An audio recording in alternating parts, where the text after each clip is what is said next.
E eu quero ler dois textos com vocês. Ruth, capítulo 1,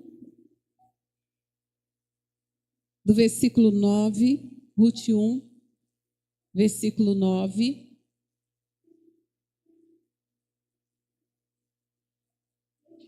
Diz assim: O Senhor conceda que acheis descanso, cada uma em casa de seu marido. E beijou-as. Porém, elas levantaram a voz e choraram. Agora eu quero que você abra Josué, no capítulo 1, versículo 8. Josué 1, versículo 8. Não se aparte da tua boca o livro desta lei. Antes, medita nele dia e noite, para que tenhas cuidado de fazer conforme tudo quanto nele está escrito. Porque então farás prosperar o teu caminho e prudentemente te conduzirás. Amém? Esses 2 últimos meses, Deus tem movido meu coração para três coisas, 3 situações que nós precisamos, como cristãos, entender. A primeira coisa é que nós precisamos encontrar o lugar em Deus. Nós precisamos encontrar, melhor dizendo, o descanso em Deus. Nós estamos vivendo na era do cansaço. E até o pastor Rony, no dia que pregou aqui, alguns domingos atrás, ele falou sobre isso, sobre a inquietação que há na nossa alma, quando muitas vezes nós deitamos e não conseguimos dormir, porque a mente acelerada, ela não para de processar em todas as questões diárias, no trabalho. Então, nós temos vivido a era do cansaço.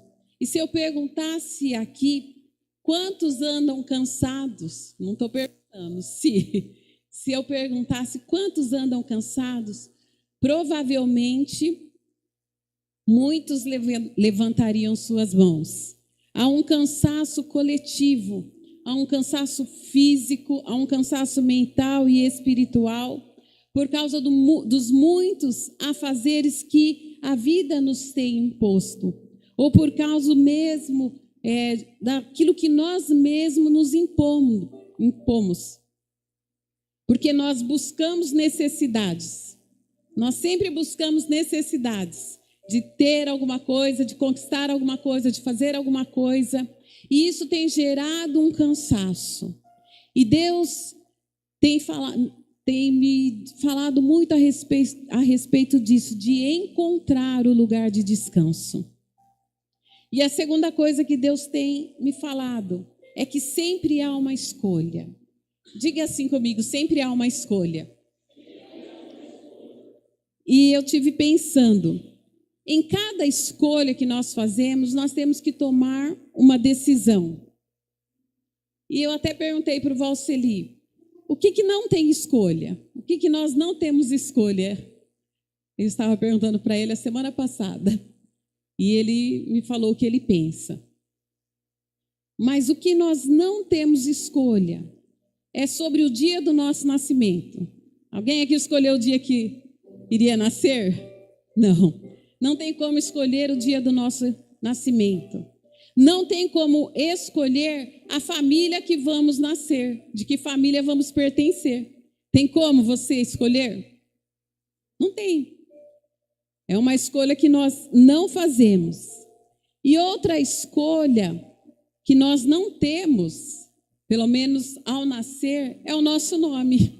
Você escolheu o seu nome? A não ser que você tenha mudado, né? Porque pode mudar o nome depois. Mas nós não temos como escolher o nosso nome. Por exemplo, o Valceli, ele faz questão quando ele se apresenta e a pessoa acha o nome dele estranho, para não dizer esquisito, né?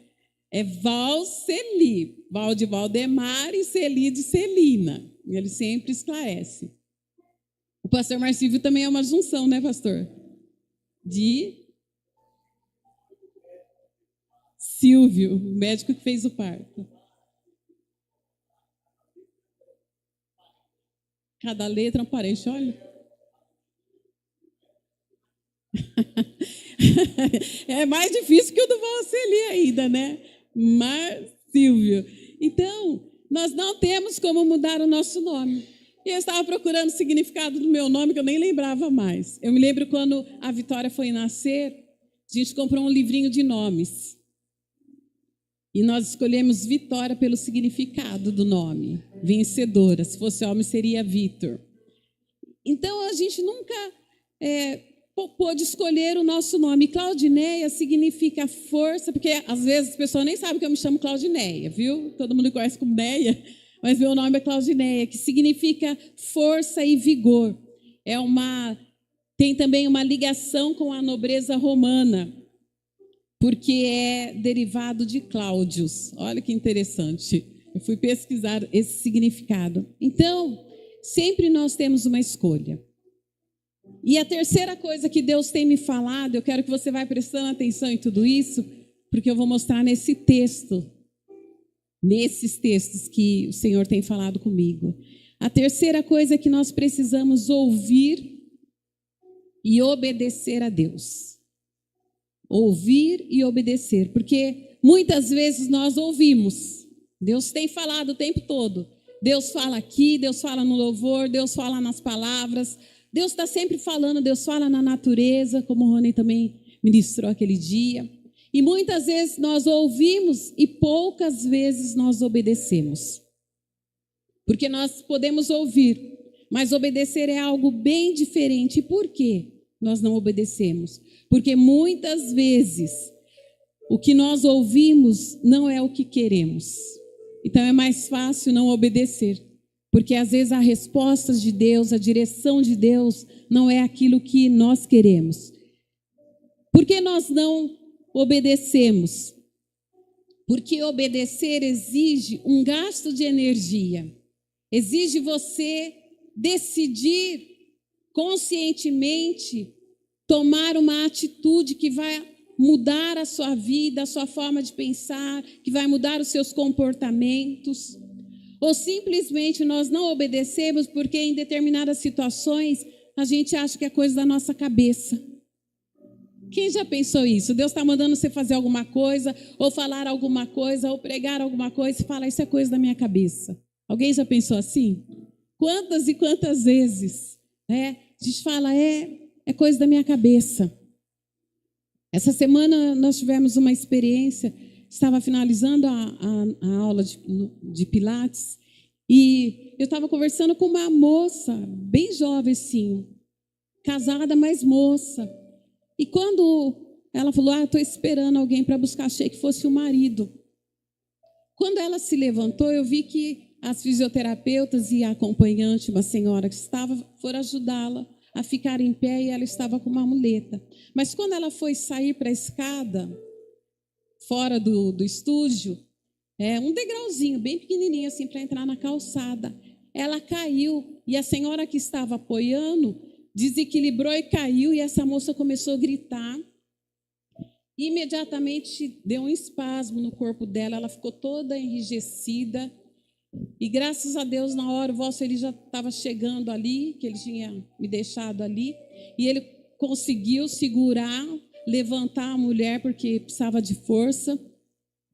Aí levaram de volta para o estúdio e colocaram ela no aparelho lá deitado, começaram a fazer massagem, o vosso ele começou a ajudar ali, para ela controlar a respiração, que ela gritava e não conseguia nem respirar direito. E foi aquele momento de tensão, e estava no horário de troca, então estava muito cheio.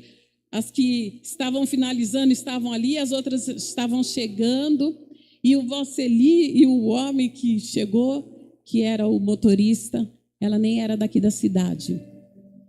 E depois que ela se acalmou e que o corpo dela já tinha relaxado do espasmo, ela se sentou, eu falei, eu posso orar por você? E eu orei por ela. E essa mulher chorou muito. Ela teve dengue e a dengue desencadeou... Como chama, amor? Guillain-Barré. Na coluna vertebral. Por causa da dengue, olha só. as coisas que estamos vivendo. E no momento que a gente estava ali, as fisioterapeutas e você ali tudo ajudando fisicamente, Deus falava para mim, é para orar por ela, é para orar. E naquele tumulto eu esperei acalmar e falei, posso orar por você? E ali eu orei e ficou um silêncio. Estava aquele tumulto, de repente ficou um silêncio. Depois aquela mulher mandou um recado pela fisioterapeuta agradecendo que ela estava muito em paz. Então, nós precisamos aprender a ouvir e obedecer a Deus. Que às vezes a gente fala coisa da nossa cabeça. E quando eu estava estudando essa história aqui de Noemi, a história de Noemi e a história dessa família é marcada por dores, é uma história marcada por desapontamentos, é uma história marcada por fome, por escassez, é uma história marcada por choro e por luto. Falando de Noemi, Elimeleque, que é seu marido, e os seus 2 filhos. Então, essa é uma história de tristeza. É uma história de muita dor, como muitas famílias têm vivido nos dias de hoje. E a morte prematura dos 2 filhos de Noemi e a viuvez da vida de Noemi fez dela uma mulher, Noemi, que tem como significado do seu nome doçura, agradável, que é o nome da minha neta Noemi. Ai, que doçura, dormindo lá com a Jana. Transformou essa mulher em Mara, que significa amarga. E olha só que interessante. No capítulo 1 de Ruth, o versículo 20, diz assim: porém, ela dizia-lhes, não me chameis Noemi, agradável, dócil, chamai-me Mara, amarga, porque grande amargura me tem dado o Todo-Poderoso. Eu quero que vocês vão acompanhando a junção que eu vou fazer dessas histórias. Noemi tem o seu significado de doce, de agradável. Ela vive toda essa tragédia na família, perde seus filhos de uma forma, a Bíblia não relata, mas prematura, porque o natural da vida é que os pais morram antes dos filhos, mas ela perde seus 2 filhos e o seu marido.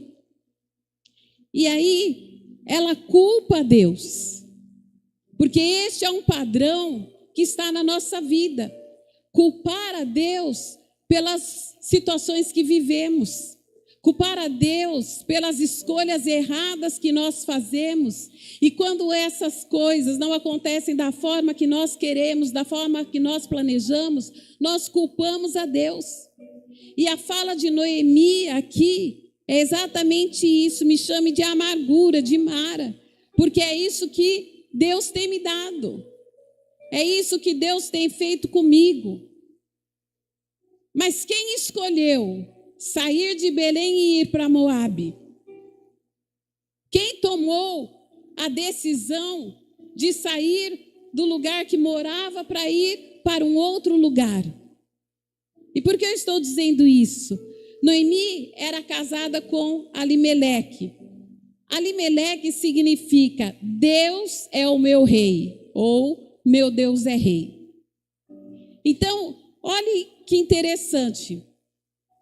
Como que as decepções e as frustrações na vida de uma pessoa têm o poder, têm esse domínio de transformar aquilo que é bom, que é doce, que é agradável, em amarga, em desilusão, em decepção. E como que um homem que tinha como, e depois eu vou falar mais a respeito do nome, o Senhor é o meu rei, de repente se transforma num homem autossuficiente, sem buscar a direção de Deus, porque se buscou a Bíblia não fala, então eu estou partindo desse princípio. Que aquele homem que tinha Deus como Senhor e Rei, ele opta, num tempo de dificuldade que estava acontecendo em Belém, havia fome na terra, o texto diz isso, Ele sai de Belém com a família e ele vai para Moabe. Aí a gente pode pensar, porque essa é uma passagem bem conhecida e já ouvi diversas interpretações, mas estou falando daquilo que eu estudei esses dias. Belém significa casa de alimento ou casa do pão. Moabe significa lugar de desilusão, lugar de afastamento de Deus, terra de dor e amargura.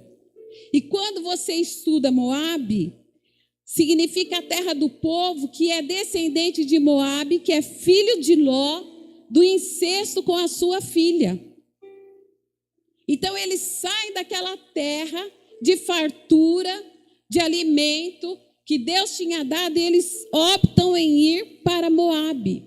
Moabe fica a leste de Israel e hoje é a atual Jordânia. Como que um homem, sem buscar a direção de Deus, que se dizia ter Deus como rei, deixa a sua terra para peregrinar em Moabe, que é um lugar de desilusão, um lugar de amargura? Onde eu quero chegar? Muitas vezes as decisões que nós tomamos, sem a direção de Deus, sem buscar se é a vontade de Deus, se é o propósito de Deus na nossa vida, nos colocam em lugares de dores, em lugares de decepções, em lugares de sofrimento e de inquietação da nossa alma. Nós vamos tomando decisões baseadas nas nossas emoções, baseadas nas nossas vontades, naquilo que nós achamos que será bom para nós. Escolhemos situações, lugares, escolhemos trabalhos, e muitas vezes nós saímos do centro da vontade de Deus, dos propósitos de Deus, e vamos para esse lugar de dor, de amargura e de sofrimento. Ao invés de buscar na casa de Deus, no lugar de alimento, no lugar de pão, a nossa ajuda, a nossa direção, porque toda a Bíblia está falando que Deus é o nosso refúgio, que Deus é a nossa fortaleza, que Ele é aquele que tem a direção para a nossa vida. Quantas vezes, diante de uma circunstância, diante de um problema, ao invés de buscar ajuda naquele que tudo pode, ou ajuda em pessoas que vão poder te ajudar, você escolhe ficar no lugar do choro, no lugar da reclamação, no lugar da murmuração, ou simplesmente decide não fazer nada, não busca ajuda, não busca um conselho, está com problemas em qualquer área, pode ser financeira, pode ser com os filhos, pode ser no casamento, ao invés de buscar ajuda, de estar num lugar que tem alimento sólido, no pão, você se fecha, você recua, você retorna para um lugar de maldição. E uma coisa que o pastor Marcílvio pregou a semana passada, eu fiquei pensando nisso. Às vezes tem a palavra inteira, mas uma coisa é que chama atenção. Que a gente não precisa ficar estendendo a mão para quem não quer uma mão estendida. Em outras palavras, né? O pastor falou isso. Que às vezes você fica querendo ajudar pessoas que não querem ajuda, porque são independentes demais. E são independentes até de Deus, porque acham que podem resolver os seus próprios problemas, só seguindo a vida. Eu vou levando. E você pergunta para a pessoa, como que você está? Eu estou levando. E ela nem sabe como que ela está levando e para onde ela está indo, porque está sem direção. E olhando lá para Josué, no capítulo que nós lemos ali, Deus está falando, medita no livro da lei, dia e noite, para que tenhas cuidado de fazer conforme tudo quanto nele está escrito. A nossa direção, o nosso guia é a palavra de Deus. E Deus chama Josué, e Deus fala para Josué, olha, Moisés morreu, e eu estou colocando unção sobre a sua vida, esse chamado. Você vai levar o povo a atravessar o Jordão e a conquistar a terra. E Deus dá essa direção para Josué e fala: você não precisa temer, porque eu serei contigo, assim como eu fui com Moisés. E debaixo dessa direção, Deus fala: olha, você vai conquistar Jericó. E lá no versículo 13 do capítulo 1, diz assim: lembrai-vos da palavra que Moisés, o servo do Senhor, vos ordenou, dizendo: o Senhor vosso Deus vos conceda descanso e vos dá esta terra. O Senhor fala que tem um lugar de descanso para Josué e para o povo. Assim como Deus usou a Noemi naquele momento e falou: olha, que vocês encontrem descanso na casa de seus pais. Encontrem um lugar de descanso.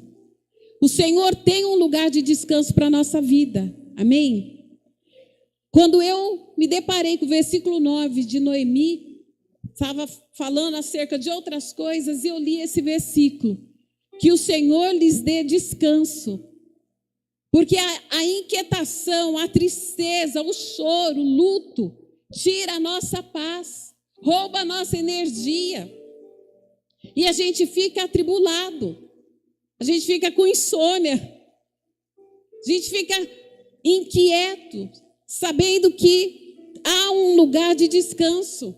E Deus tinha um lugar de descanso para o povo. E Deus tem um lugar de descanso para a nossa vida. Amém?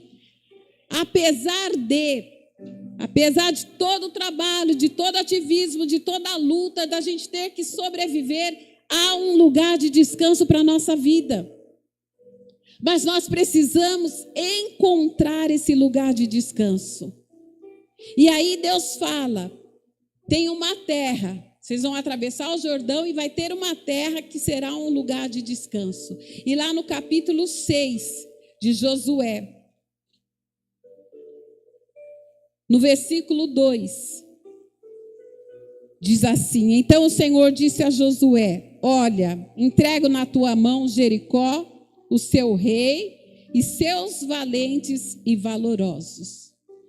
E Josué, quem conhece a história, não vou falar da história em si, da conquista de Jericó, mas ele fez tudo o que Deus ordenou. Nas voltas de Jericó, como seria cada volta, com as trombetas, com tudo. E Josué foi obedecendo. E houve uma vitória sobrenatural sobre Jericó. Só que Deus tinha dado uma ordem: nada de Jericó vocês vão pegar, tudo será destruído. Porque ele está falando aqui: dei Jericó, dei os reis, dei os valentes, destruam tudo. A única coisa, ele falou: olha, a prata e o ouro vão para a casa do tesouro de Deus. Porém, Acã, ele desobedece a Deus. E ele toma das coisas condenadas. E ele esconde essas coisas debaixo da sua tenda. Então ele desobedece, ele rouba e ele mente a respeito dessas coisas. Lá no capítulo 7, eu quero ler alguns versículos com vocês. Josué, no capítulo 7, o versículo 1 diz assim: os filhos de Israel prevaricaram no anátema, porque Acã, filho de Carme, filho de Zabde, filho de Zerá, da tribo de Judá, tomou do anátema, do que era para a destruição. E a ira do Senhor acendeu-se contra os filhos de Israel. Versículo 3. Eles voltaram a Josué e disseram-lhe: não suba todo o povo, subam uns 2 ou 3 mil homens para ferir Ai. Não fatigues ali todo o povo, porque são poucos. Assim subiram uns 3 mil homens do povo, os quais fugiram diante dos homens de Ai. Os homens de Ai feriram uns 36 deles E os perseguiram desde a porta até Sabarim, derrotando-os na descida. E o coração do povo derreteu-se e tornou-se como água. E ali no versículo 10, então o Senhor disse a Josué: levanta-te, por que estás prostrado assim com o rosto em terra? Israel pecou, quebrou minha aliança que lhe ordenei. Tomou do anátema do que era para destruição, furtou-o dissimuladamente, escondeu-o debaixo de sua bagagem, pelo que os filhos de Israel não puderam subsistir perante os seus inimigos. Viraram as costas diante dos seus inimigos, porque estão amaldiçoados. Não serei mais convosco, se não desarraigardes o anátema do que é para destruição do meio de vós. Olha só, eles destruíram Jericó de uma forma sobrenatural. A próxima conquista seria a cidade de Ai. Só que nesse momento já havia o pecado de Acã, porque ele rouba, ele esconde, ele furta, e isso traz o quê? Uma maldição para todo o povo. Então, o que é interessante? Primeiro, quando você busca uma direção sem ouvir e sem obedecer a Deus, não somente você sofre, mas a sua família toda sofre. Quando há um pecado, você peca, você comete algo aqui no meio do povo de Deus, na igreja, não é só você que vai sofrer, a sua família, mas é toda a igreja. Porque nós vivemos no coletivo. Então, muitas ações, muitos pecados, muitas mentiras não afetam somente a nossa pessoa, a nossa família, mas afeta a comunidade, afeta o lugar que você está. E muitas vezes, por que nós pecamos? Porque nós deixamos de obedecer a Deus? Porque nós queremos tocar em coisas que não nos pertencem. Queremos ter atitudes que desobedecem ao Senhor. Tocar naquilo que vai gerar destruição. E como que nós tocamos? Com as nossas atitudes impensadas. Com as nossas ações. Com as nossas palavras, ferindo, amaldiçoando, fofocando, falando mentiras, fazendo julgamentos. Nós estamos ferindo a Deus e ferindo todo o povo e ferindo a nossa casa, porque toda mentira vem à tona, nada vai ficar oculto. Deus se encarrega de mostrar o pecado, de trazer à luz. E aí eu vejo outro padrão aqui, o mesmo que Noemi. Deus tem me feito viver essa amargura toda. E quando Josué vai ali reclamar com Deus: Senhor, porque isso aconteceu? O Senhor nos tirou do Jordão, prometeu, e agora vem essa destruição numa cidade que era tão pequena, que a gente destruiria com tanta facilidade. E lá está Josué reclamando ao Senhor, porque é um padrão nosso reclamar e murmurar contra Deus. Por que Deus permite que eu viva isso? Por que eu tenho que passar por isso? Por que minha vida é dessa forma? Nós sempre queremos culpar a Deus pelas escolhas erradas que nós fazemos. E se não culpamos a Deus, queremos achar um culpado. Culpamos as pessoas, culpamos o lugar, culpamos as circunstâncias, culpamos a liderança da igreja, culpamos o marido, culpamos a esposa, culpamos os pais por aquilo que o filho está vivendo. Mas onde está a nossa responsabilidade pelas nossas escolhas? Diga aí para o seu irmão: você sempre tem uma escolha. Nós sempre temos uma escolha, mas as escolhas erradas trazem destruição, trazem morte. Elas nos colocam num lugar de desânimo e desilusão. Aqui diz que o coração do povo ficou derretido. O que significa isso? Coração é a alma, porque é a sede das nossas emoções. Eles ficaram completamente desiludidos, eles ficaram completamente entristecidos, porque roubaram, pecaram contra Deus e esconderam de Deus. E quantas vezes as nossas atitudes não têm sido assim? Lá em 2 Crônicas, capítulo 16, se você puder aí, 2 Crônicas 16, o versículo 9. Porque, quanto ao Senhor, os seus olhos passam por toda a terra para mostrar-se forte para com aqueles cujo coração é íntegro para com ele. Nisto, pois, procedestes loucamente, porque a partir de agora haverá guerras contra ti. Os olhos do Senhor estão por toda a terra. Nada do que fazemos fica escondido aos olhos de Deus. Amém? Nem os seus pensamentos, nem os nossos mais íntimos pensamentos, nem as nossas emoções, nada fica oculto aos olhos de Deus. Nem a mentira que nós contamos e muitas vezes acreditamos nas nossas próprias mentiras. Porque as nossas mentiras, elas vêm para justificar uma falha, uma falta, uma ausência, um erro. Mas nada disso fica oculto aos olhos de Deus. E Provérbios 15, no versículo 3.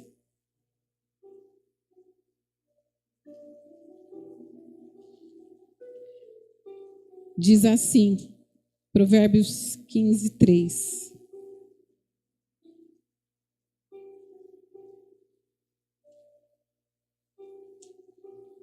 Meu Deus, meu capítulo 15 fugiu daqui. Os olhos do Senhor estão em todo lugar, contemplando os maus e os bons. Os olhos do Senhor, eles contemplam tudo o que nós fazemos. Todas as nossas atitudes más, mas as nossas atitudes boas também. Como têm sido as nossas atitudes? Os olhos do Senhor estão olhando. Porém, nós temos um lugar de alimento, nós temos um lugar de descanso, nós temos um lugar de pão, que é Jesus Cristo. Ele fala, eu sou o pão da vida. Mas muitas vezes, mesmo sabendo disso, nós deixamos Belém e vamos para Moabe. Temos atitudes como a de Elimeleque, que ao invés de confiar naquele que era o seu rei, prefere sair numa atitude independente e ir para o lugar de dor e sofrimento. Eu quero que você pense algumas coisas para nós pensarmos e orarmos no fim. O quanto Deus é o nosso rei. O quanto Deus é o nosso Senhor. O quanto Ele é a nossa direção, o nosso caminho.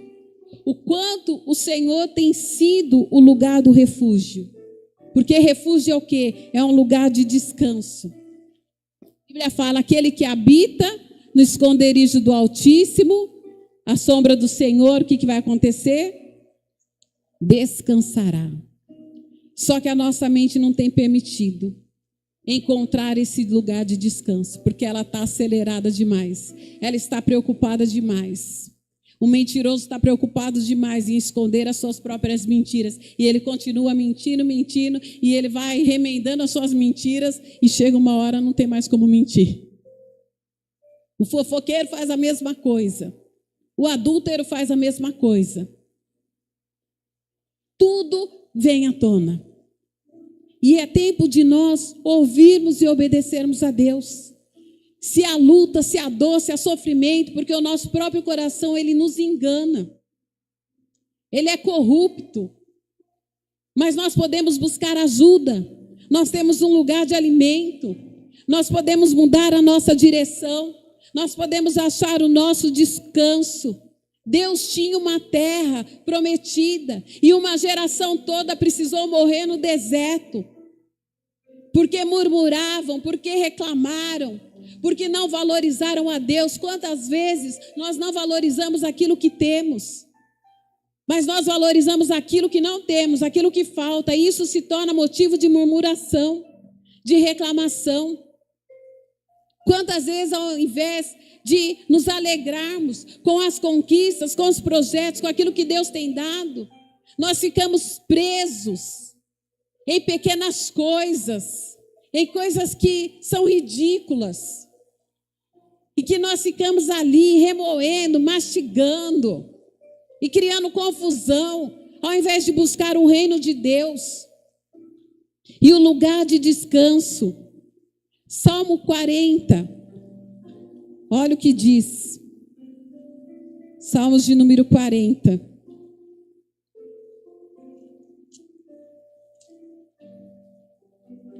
Esperei com paciência no Senhor, Ele inclinou-se para mim e ouviu o meu clamor. Tirou-me de um lago horrível, um poço de tumulto e destruição, de um charco de lodo, pôs meus pés sobre uma rocha e firmou os meus passos. O salmista está falando que no dia que ele estava se sentindo assolado, ele clama a Deus, e Deus o levanta e tira ele daquele poço de lama, daquilo que estava afundando, corroendo. Esse é o nosso lugar de descanso. Não importa qual seja o problema, não importa qual seja a dificuldade, sempre haverá livramento para aquele que busca o Senhor. Por isso que lá em Josué ele começa falando: medita nesse livro da lei dia e noite. Dia e noite é consecutivo, eu entendo isso. Continuamente, busque todos os dias. Mas há muita coisa para fazer no dia, há muito trabalho, há muita coisa para cuidar, há o proveito para trazer. Então não dá tempo, Senhor, me perdoa, mas não dá tempo de ler a Bíblia todo dia, porque eu estou muito cansado. E não consegue se autodominar no sentido de falar: agora é o momento de Deus, agora é o momento de orar, agora é o momento de ler a palavra, porque eu estou muito cansado, porque eu trabalhei demais, e a hora que eu chego em casa eu ainda tenho tantas coisas para fazer. E aí não encontramos o lugar de descanso, porque estamos cansados demais. É engraçado, né? O nosso cansaço nos impede de buscar o lugar de descanso, porque nós estamos muito focados no problema, na correria do dia a dia. Então é melhor ir parando, é melhor voltar para aquilo que é familiar, para aquilo que é o nosso costume, para aquilo que é o nosso padrão. E ao ler a história da família de Ruth, nós vemos todas essas circunstâncias. Mas uma coisa que eu observei e que eu fiquei pensando, cada um pensa o que quiser na sua leitura, mas quando eu olho aqui para essa família, eu pensei uma coisa: antes mesmo da morte do marido, da viuvez, né, de Noemi, e dos filhos, já havia problema nessa família, já havia um desgaste. Porque as coisas, os problemas que a gente passa, eles não acontecem simplesmente, aparecem de uma hora para outra. As coisas vão acontecendo, nós vamos tendo sinais, só que nós não queremos ver os sinais. Nós não queremos atentar, porque nós estamos agitados demais, inquietos demais. Mas olha só, eles têm aqueles 2 filhos. E eles dão nome, porque os pais dão nome para os filhos. O primeiro se chamava Malom. Sabe o que significa Malom? Adoentado. E eles têm o segundo filho. E eles dão o nome de Quilion, que significa fracasso, definhamento. Como que uma mulher doce, como que um homem que tem o Senhor como rei, geram 2 filhos E eles estão profetizando através desses nomes que os filhos são adoentados, fracassados, definhados. E no Antigo Testamento, a escolha do nome não era simplesmente aleatório. A escolha do nome era expressões de fé, de esperança, de gratidão com Deus. Por toda a história de Israel e da Bíblia, você vê os significados do nome. Os nomes carregavam significados. Hoje a gente vê as pessoas dando nome pela moda que está no momento, ou porque é bonito. Não pelo significado. Só que naquela época era sério. Então, o que me leva a pensar? O que eles estavam vivendo? Qual era a dificuldade? Qual era a dor? Como foi gerar aqueles 2 filhos? Em que circunstâncias? Como estava o estado emocional daquela mãe? Por que eles colocariam esses nomes naqueles meninos? Não havia alegria para aquelas gestações? Não havia um motivo de contentamento? Estamos no ano do contentamento, né? Mas será que não havia contentamento suficiente para colocar um nome de gratidão a Deus por ter gerado aqueles meninos? Então isso me leva a pensar, os pais estavam com algum tipo de problema. Aquela família passava com algum tipo de dor, porque diante desses nomes e do que eles estavam vivendo, eles esquecem de tudo. Do lugar do pão, da terra do alimento, da terra da fartura, da terra prometida, eles esqueceram de tudo. E eles vão para o lugar de dor, de sofrimento. E lá morre o marido e morre os 2 filhos. E o que Deus tem me falado é tempo de voltarmos para Belém. É tempo de você, é o meu tempo, de olharmos para a nossa vida e enxergarmos de fato, de verdade, com sinceridade, como está a minha vida com Deus. O que eu tenho transmitido para minha casa, para minha família.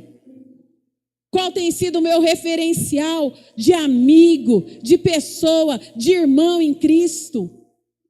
Como tem sido o meu caráter, a minha conduta, quando eu não estou na igreja? Porque aqui é muito fácil ser crente, queridos, é ou não é? É muito fácil vir numa igreja que tem um louvor maravilhoso. É ou não é? Que tem mais de uma equipe de louvor. É muito fácil ser crente quando parece que está tudo bem. E quando parece que está tudo bem, nós temos a mania ou o padrão, que é coletivo, que vem lá do Velho Testamento, de querer andar independente de Deus. Porque eu posso, porque eu consigo. Nós já vencemos Jericó. Essa cidade é pequenininha, vai com pouquinha gente. Não precisa de todo mundo. E muitas vezes nos achamos no direito de roubar aquilo que é de Deus. Ou de trazer para a nossa vida aquilo que Deus falou que é morte, que é destruição, que é pecado. Mentindo e achando que podemos esconder de Deus as nossas mentiras, os nossos egoísmos, a nossa falta de cristianismo. E ainda culpamos Deus pelas nossas derrotas, pelos nossos fracassos, pelas nossas lutas. E esquecemos que Deus continua sendo Deus e Ele é o nosso Rei. Não existe outro. Ele é o nosso Rei, Ele é o nosso Senhor, Ele é o nosso tudo. Porque para Ele, por Ele são todas as coisas. Mas o quanto temos feito disso uma verdade na prática diária da nossa vida, nas nossas condutas. É tempo de mudança. Hoje o Senhor nos chama para voltar para Belém. E para declarar: o Senhor é o meu Rei. Ruth 1:9, eu quero ler novamente com vocês. O Senhor conceda que acheis descanso. Noemi estava falando: olha, volta lá para a casa da sua mãe, Tem uma tradução que fala, volta para a casa do seu marido, tem outra que volta para a casa do pai. Eu até pedi para o Valceli pesquisar para mim o que significava essa expressão. Na verdade, volta para a casa da sua mãe, porque as mães eram responsáveis pela educação das filhas, no sentido de orientação, de tudo. Então, olha, volta para lá. Volta lá para a casa da sua mãe, lá vocês vão ter o consolo dela. Orfa caminhou um pouco e resolveu voltar, mas Ruth foi assertiva na sua escolha. Ruth sabia quem eram os descendentes de Moabe. Ela sabia que era um povo maligno, prostituto. Sabia que era um povo que vinha de um incesto. E ela falou, eu voltar para aquela terra... Eu vou voltar para a casa da minha mãe. Eu fiquei pensando, será que Ruth foi violentada? Porque era comum entregar as filhas para os visitantes. Era comum que isso acontecesse. Quanta dor e quanto sofrimento Ruth já tinha experimentado. Porque ela faz aquela declaração que é linda no versículo 16... e que faz parte de convites de casamento muitas vezes, né? Ruth, porém, respondeu, não me instes a te abandonar e deixar de te seguir, porque aonde quer que fores, irei eu, onde quer que pousares à noite, ali pousarei. O teu povo é o meu povo e o teu Deus é o meu Deus. Onde quer que morreres, morrerei, e ali serei sepultada. Faça-me assim o Senhor, e outro tanto, se outra coisa, que não seja a morte, me separar de ti. Ruth fez a escolha certa. Nós precisamos fazer a escolha certa. Amém? Senhor, gera mudança na minha vida. Eu quero voltar para Belém. Eu quero entregar todo o meu cansaço a ti. Há muito cansaço. E muitas vezes eu mesmo, nesses dias, estudando tudo isso, tenho falado, estou cansado. Estou tão cansada, eu ando tão cansada. E Deus começou a trabalhar comigo acerca do cansaço. Por que tanto cansaço? Porque a gente precisa encontrar o lugar de descanso. Ruth foi assertiva. Mas voltando lá em Josué um pouquinho, no capítulo 7.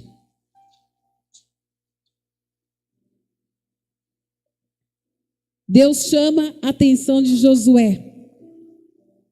No versículo ali que nós lemos. O Senhor disse a Josué, versículo 10, levanta-te, porque estás prostrado assim, com o rosto em terra? Mas lá no versículo 21, tem toda a história ali de Acã, só no contexto, para vocês entenderem.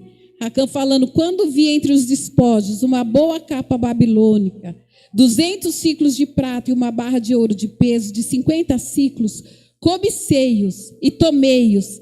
Eis que estão escondidos na terra no meio da minha tenda, e a prata enterrada debaixo dela.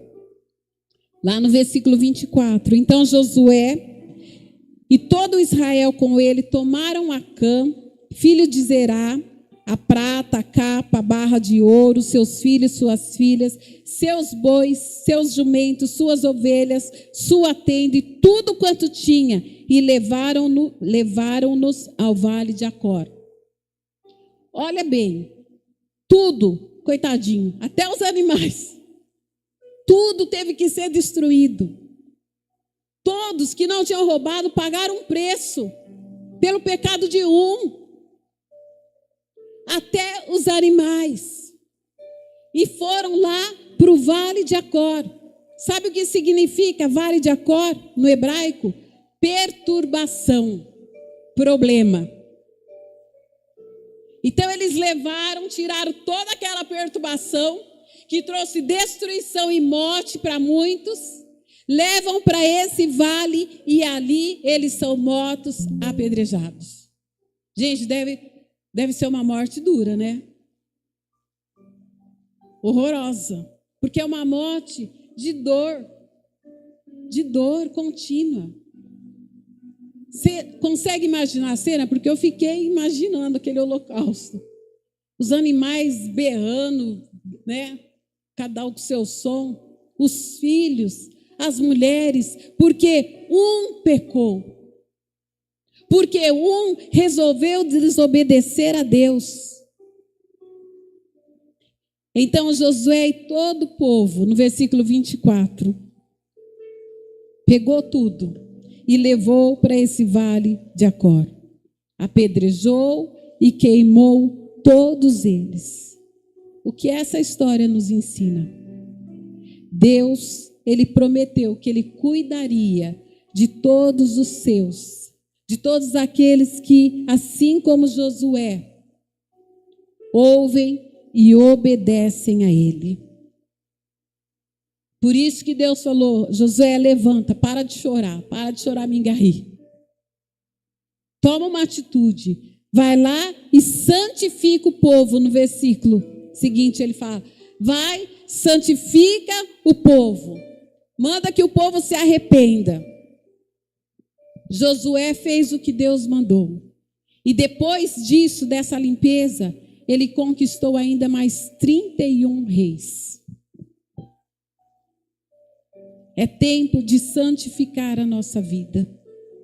Amém? É tempo de tirar aquilo que nós estamos roubando de Deus.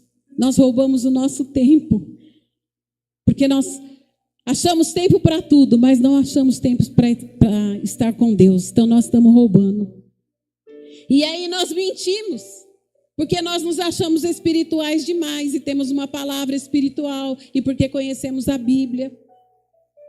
E às vezes o nosso coração e a nossa mente está cheio de pensamentos, de atitudes, coisas impuras. E o nosso arrependimento e a nossa santificação vai nos colocar num lugar de descanso. E para finalizar, eu quero ler alguns textos lá em Mateus, no capítulo 11. Mateus capítulo 11, versículo 28 e 29, diz assim: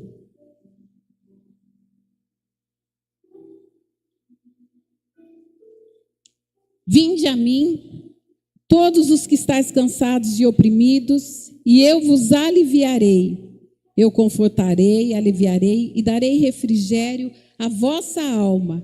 Tomai sobre vós o meu jugo e arrependei de mim, e aprendei de mim, que sou manso, gentil e humilde de coração, e encontrarei descanso, alívio e facilidade, refrigério para a vossa alma. Vinde a mim todos os que estáis cansados.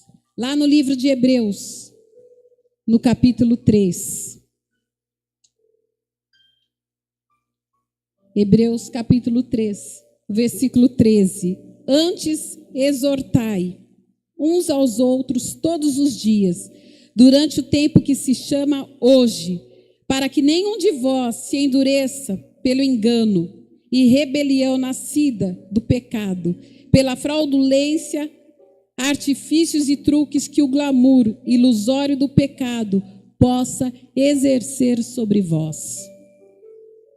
E lá em Hebreus 4, no versículo 9, portanto, resta ainda um absoluto e completo descanso para o povo de Deus, porque aquele que entrou no seu descanso, ele próprio descansou de suas obras, do cansaço e da dor, dos trabalhos humanos, e como Deus descansou das suas, procuremos, pois, com zelo e nos esforcemos diligentemente para entrar naquele descanso de Deus, para conhecê-lo e experimentá-lo por nós mesmos, a fim de que ninguém caia no mesmo exemplo de incredulidade e desobediência em que os que estavam no deserto caíram. Hebreus deixa claro aqui que esse descanso, essa paz está disponível para todos os crentes. Nós só precisamos buscá-los. E esse descanso é o resultado do reconhecimento de que Deus está no comando de todas as coisas na nossa vida e que Ele cuidará de nós e de tudo que nos pertence, se nós colocarmos a nossa confiança nele, naquele que é o pão da vida. Amém? Qual é o teu cansaço? O que tem te feito tão cansado, tão sobrecarregado? Nós vamos orar. Quero chamar o louvor. Coloque-se de pé. Eu quero orar com você. Por todo o cansaço, por todo o desgaste. Feche os teus olhos. Eu quero que você comece a entregar para Deus agora. Qual é a trajetória que você tem vivido, que tem te feito tão cansado, a ponto de você não conseguir mais obedecer a Deus, a ouvir a voz do Senhor? Ora agora ao Senhor. O que te faz tão cansado, que te impede de orar, de ter reavivado dentro de você a chama do teu coração? O trabalho tem feito você roubar o tempo de estar com Deus, porque o trabalho é bom, mas ele tem gerado tanto cansaço, e você não tem tido tempo para estar na presença de Deus. Eu tenho dito isso para algumas pessoas quando eu estou muito angustiada. Eu só consigo aliviar o meu coração orando e louvando ao Senhor no meu TSD. Por que muitas vezes é tão difícil, até no dia da angústia, no dia da tribulação, buscar a Deus? Deus é aquele que pode suprir todas as coisas. Deus é aquele que pode trazer o alívio. Ele é o refrigério, Ele é o nosso escudo, Ele é a nossa fortaleza. Entrega agora para o Senhor. Há um desgaste financeiro, há uma preocupação extrema, há uma preocupação com a tua família. O Senhor tem promessas, Ele está cuidando. Ele está cuidando. Você deixou de orar, de ler a Bíblia todo dia. Você tem andado só na murmuração, só nos questionamentos. Você tem feito como Noemi, deixado de ser doce para ser amarga e ainda culpar a Deus. Ou você tem sido tão independente como Elimeleque foi, que saiu do lugar que Deus tinha, do lugar que era bom. Em nome de Jesus, em nome de Jesus. Ore caxerebarabalaias. Senhor, esta é a tua casa. Essa é a tua igreja, nós somos o teu povo. Tua palavra diz que nós somos o povo de Deus, família do Deus vivo. E muitas vezes a tua família tem estado cansado, Senhor. Temos estado cansados demais para ouvir ao Senhor, cansados demais para obedecer, cansados demais para sermos agradáveis, favoráveis a Ti. Cansados demais, Senhor, e procurando tantas necessidades. E eu te peço, Senhor, alivia agora.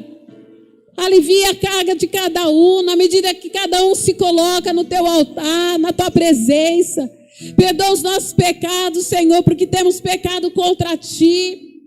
Temos pecado e não sabemos resolver muitas vezes os nossos problemas e fugimos deles.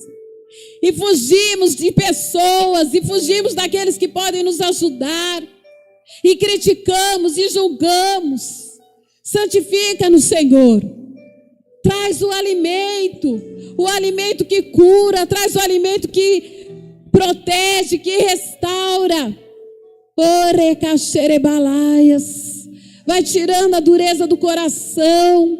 Ore caxerebarabalaias. Se você quer mudança na sua vida, fala para Deus. Senhor, eu quero voltar ao primeiro amor. Senhor, eu quero voltar na minha comunhão. Eu quero voltar na minha intimidade com o Senhor. Oh, fala para Deus, eu não tenho conseguido orar, eu não tenho conseguido estar na tua presença. mas o Senhor é o meu tudo. Orecalabaxerebalaias. Enquanto nós vamos louvar, eu quero que você ore. Não fique com o seu coração endurecido. Fala para o Senhor que você quer ter uma atitude diferente. Pode cantar. Em nome de Jesus.